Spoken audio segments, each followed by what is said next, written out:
नमस्कार। इस वीडियो में हम लोग सीटेट से संबंधित एक अगले महत्वपूर्ण टॉपिक की चर्चा करेंगे। देखिए, जो टॉपिक है भाषा कौशल। दोस्तों, एक ऐसा टॉपिक है जिससे सीटेट में हमेशा लगभग 2 या 3 मार्क्स के प्रश्न पूछे जाते हैं। मैं आपको विश्वास दिलाता हूँ कि इस वीडियो को देखने के बाद मैं प्रीवियस ईयर के कुछ प्रश्नों को लिया हूँ। आप उन सभी प्रश्नों का उत्तर बिल्कुल सहायता से दीजिएगा। सिर्फ आपको इस वीडियो को आखिर तक देखना है। तो देखिए, हम लोग शुरुआत करते हैं भाषा कौशल के बारे में।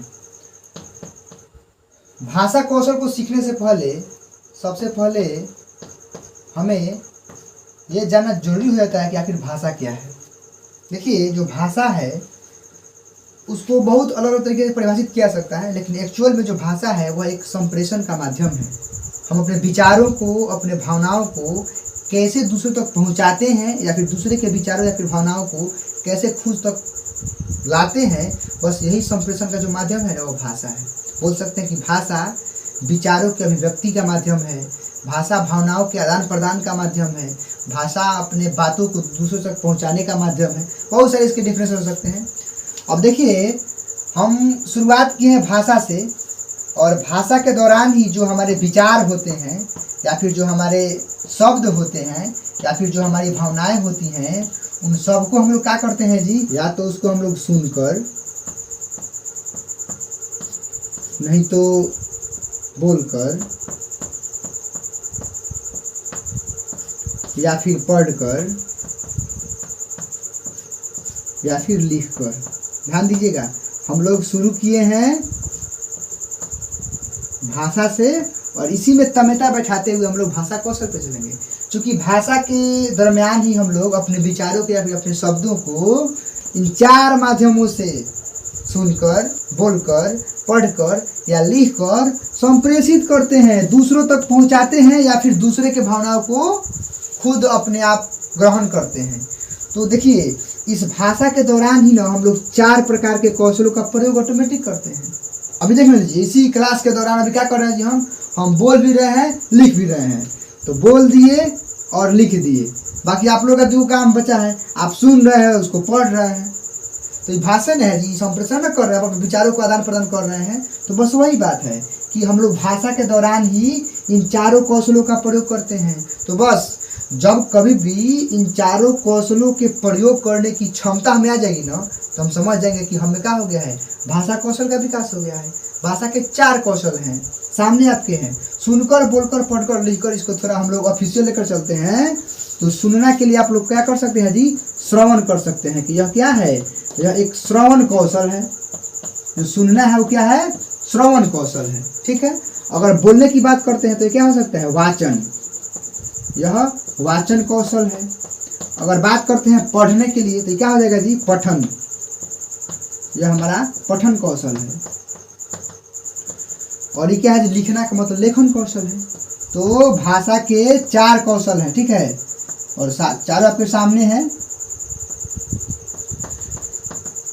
देखिए, इसमें 4 कौशलों में ना सबसे पहला कौशल श्रवण कौशल है।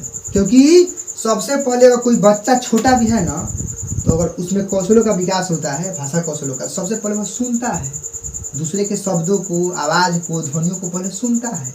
सुनेगा तो बोलेगा, बोलेगा सबसे पहले सुनेगा। इसीलिए जो कौशलों में, ऐसा ही प्रश्न है कि भाषा कौशलों में सबसे पहले कौन से कौशल का विकास होता है, श्रवण कौशल का विकास होता है। कि सुनेगा तब बोलेगा। ठीक है। तो पहले सुनना, फिर बोलना, फिर पढ़ना, फिर लिखना। इसको याद रखना है। अब देखिए दोस्तों, इनको ही 2 श्रेणी में बांट दिया गया है। एक्चुअल में भाषा के 4 कौशल हैं, आपके सामने हैं, श्रवण कौशल, वाचन कौशल, पठन कौशल और लेखन कौशल। और इनको 2 प्रकार में बांटा गया है। सबसे पहला है अभिव्यक्तात्मक। अगर किसी चीज को हम लोग अभिव्यक्त करते हैं, अभिव्यक्तात्मक,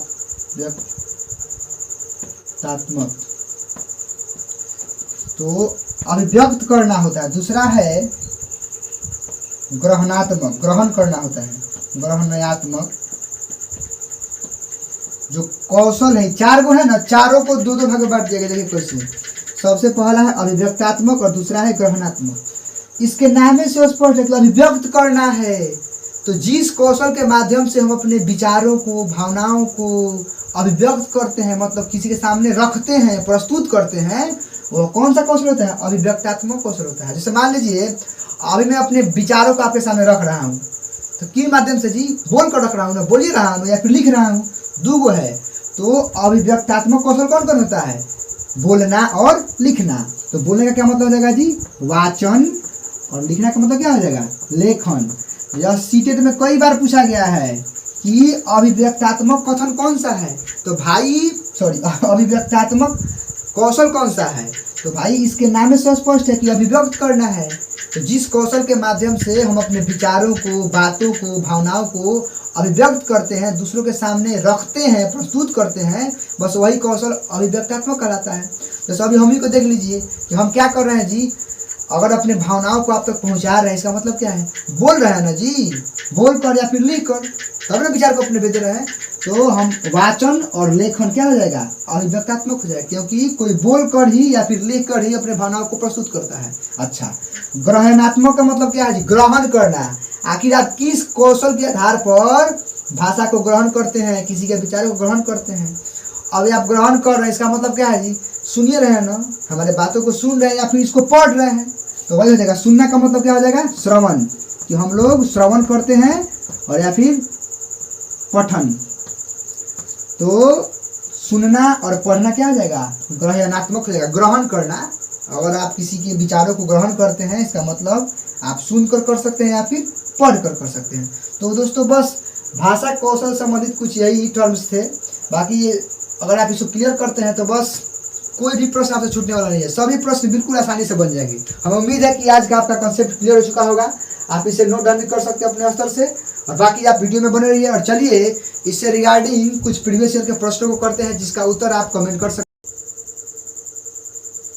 पढ़ना कौशल में सबसे ज़्यादा महत्वपूर्ण है, जो पढ़ना कौशल को हम लोग पठन कौशल भी बोलते हैं, उसमें सबसे ज़्यादा महत्वपूर्ण आपकी क्या हो सकता है? आप ऑप्शंस देखिए। सबसे पहला है पढ़ने की गति, यह कदापि नहीं होगा। पढ़ने कौशल में गति कोई मायने नहीं रखता है। दूसरा है अर्थ एवं अनुमान, देखिए। और तीसरा है शब्दों का उच्चारण, यह भी मायने नहीं रखता है। अगला है वर्णों की पहचान, ये भी मायने नहीं रखता है। लेकिन देखिए पढ़ना कौशल का कि जिसके माध्यम से विचारों को या तो प्रस्तुत करते हैं, नहीं तो किसी के विचारों को ग्रहण करते हैं। अब अगर पढ़ते हैं, इसका मतलब क्या है जी? किसी के विचारों को ग्रहण कर रहे हैं। तो पढ़ने का मतलब है कि अगर कोई कुछ लिखा है तो उसको हम इस रूप में पढ़ें कि उसके अर्थ को समझ जाएं और उसको अनुमान लगा सकते हैं कि वो क्या लिखा है। तो यही सबसे ज़्यादा महत्वपूर्ण तो सब है, महत्वपूर्ण तो सब है इसमें, लेकिन सबसे सटीक आंसर यही हो।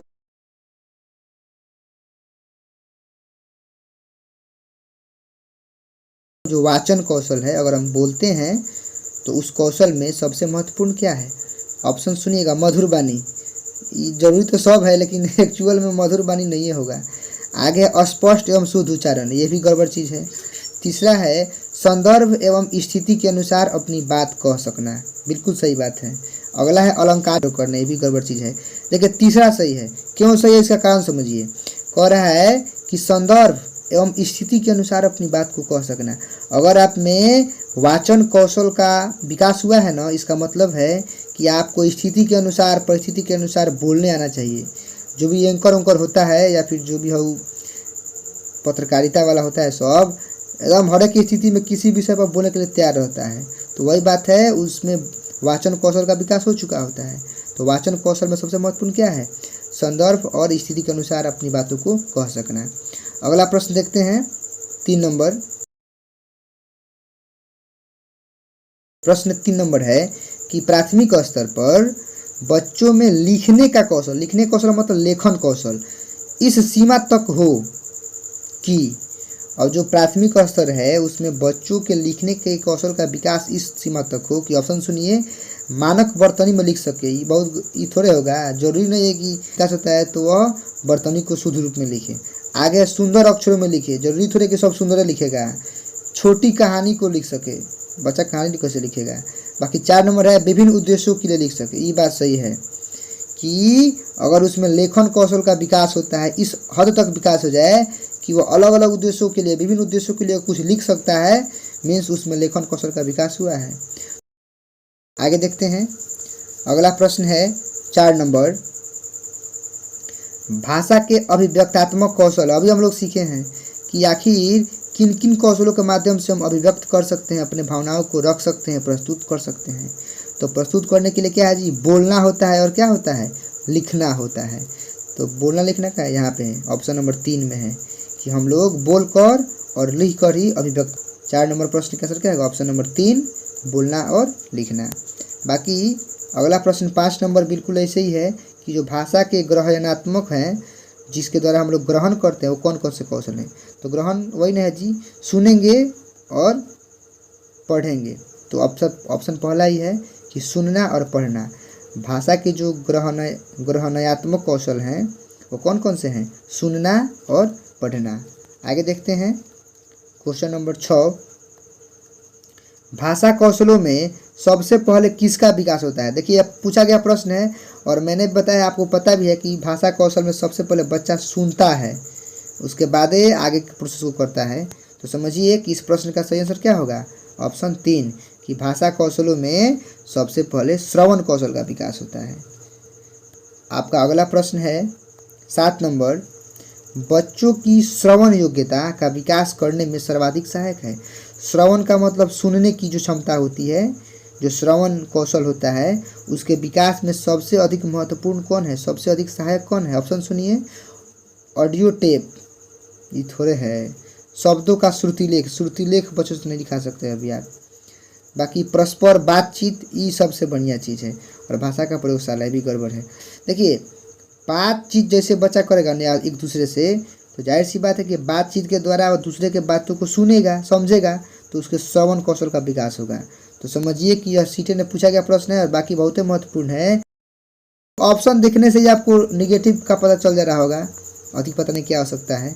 आप देखिए अगले प्रश्न नंबर 8 को, कह रहा है कि स्वयं के अनुभव अभिव्यक्त करने संबंधी कौशल का संबंध किससे है। अगर खुद के अनुभव को व्यक्त करना है, खुद के एक्सपीरियंस को अभिव्यक्त करना है, एक्सप्रेस करना है, तो उससे संबंधित कौन सा कौशल है। अरे भाई साहब, अगर अभिव्यक्त करे के बात तो वही ना बात है, किसी के सामने कुछ बोलना है, अभिव्यक्त करना है, तो पहला है श्रवण कौशल, सुनकर थोड़ी अभिव्यक्त कर सकते हैं। लेखन कौशल ये भी नहीं होगा। पठन कौशल, पढ़ कर भी नहीं करेंगे। हाँ, चूँकि अगर आपके अनुभव को बताना है तो मौखिक अभिव्यक्ति कौशल, आप मौखिक रूप से अभिव्यक्त कर सकते हैं, उसको बता सकते हैं अपने अनुभव को। इसका अगला प्रश्न देखते हैं, प्रश्न नंबर 9। प्रश्न 9 बोल रहा है कि उच्चारण कौशल की परीक्षा किससे ली जा सकती है, कि कोई बच्चा कितना उच्चारण कर पाता है, इसकी परीक्षा किससे आप ले सकते हैं। ऑप्शन सुनिए, लिखित परीक्षा से। उच्चारण करने के लिए लिखित परीक्षा तो कोई मायने नहीं रखता है। मौखिक परीक्षा से ये हो सकता है, बाकी निबंधात्मक परीक्षा से नहीं होगा, और वस्तुनिष्ठ परीक्षा से। मौखिक रूप से आप उसकी परीक्षा लीजिए, जाहिर सी बात है कि वह कैसे शब्दों का उच्चारण कर आपको पता चल जाएगा। इसीलिए मौखिक परीक्षा बेस्ट होता है उच्चारण कौशल की क्षमता की जांच करने के लिए, उसकी परीक्षा लेने के लिए। अगला प्रश्न है 10 नंबर, परस्पर बातचीत मुख्यतः, अर्थात बातचीत क्या करता है। अगर आप आपसी बातचीत करते हैं तो समय की बर्बादी होती है, गड़बड़ चीज़ है। अनुशासनहीनता को उत्पन्न करती है, ये भी गड़बड़ है। सुनने एवं बोलने के कौशलों के विकास में सहायक होता है, सही बात है। अगर आप देख लीजिए, पढ़ने लिखने में सहायक होता है, बातचीत करने से ही थोड़े होगा। जो आपका ऑप्शन 3 है वह खुद ही आपको पता चल रहा होगा कि अगर बातचीत करते हैं तो जाहिर सी बात है कि बातचीत में आप सुनिएगा और बोलिएगा भी, तो आपके सुनने और बोलने के कौशलों का होगा विकास होगा। ठीक है, आप अगला प्रश्न देखिए, और अंतिम प्रश्न है 11 नंबर, कि मौखिक भाषा के आकलन का सर्वोत्तम तरीका क्या है। जो मौखिक भाषा होता है उसके आकलन का तरीका क्या होता है। सबसे अच्छा तरीका किताब पढ़ना, गड़बड़ है। अंताक्षरी नहीं होगा। प्रश्नों का शुद्ध उत्तर देना नहीं होगा। हाँ, अनुभव बांटना व बातचीत करना, सही बात है कि अगर कोई अपने अनुभव को शेयर करता है और बातचीत किस ढंग से करता है, इससे आप अनुमान लगा सकते हैं कि उसके मौखिक भाषा का विकास कितना हुआ है। इसके आधार पर आप उसके मौखिक भाषा का आकलन कर सकते हैं। तो दोस्तों, आज के इस वीडियो में बस इतना ही। मिलेंगे आपसे अगली वीडियो में, तब तक के लिए टेक केयर, थैंक यू।